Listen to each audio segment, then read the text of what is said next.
We can't transport Diego Maradona into the present or push Lionel Messi into the past. So how can we bring Argentina's luminaries together? By taking the innovative methods we use to assess Messi now back in time to do the same with his predecessor.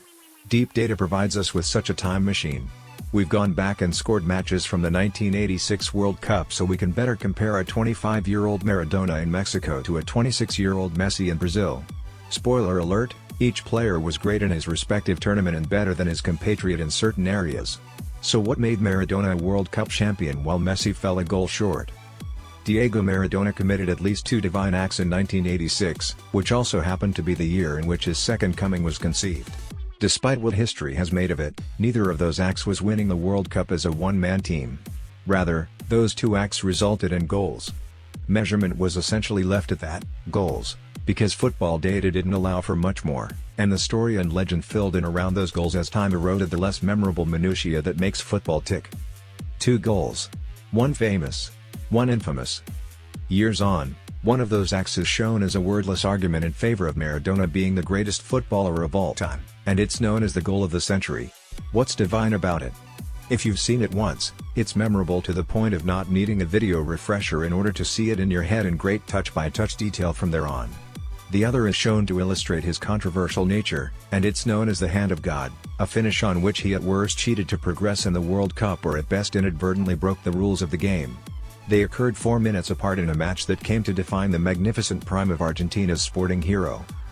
But on this day Argentina beat Brazil at the Maracanã in the Copa America final to deal their bitter rivals their first home to. The former Manchester United star lofted the ball over Manchester City goalkeeper Ederson to score the only goal of the game after 21 minutes, with Argentina hanging on to win their first major tournament since 1993.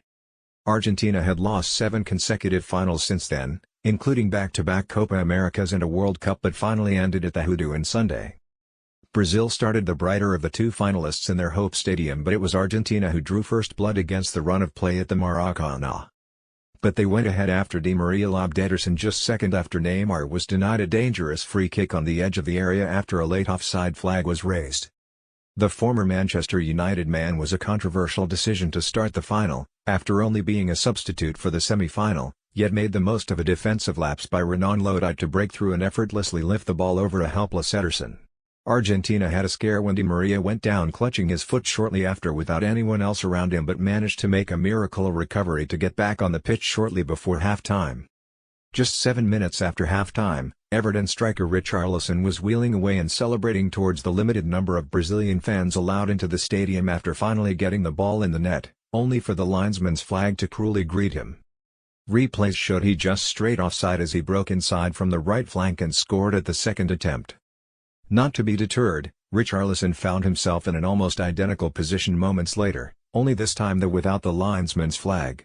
However, semi-final hero Emi Martinez again proved his worth as he stood tall to block the shot and leave Brazil scratching their heads as to how they were not yet level. Brazil continued to push and had a fresh impetus when Gabriel Barbosa entered the fray, with the striker coming inches away scoring a stunning late aqua,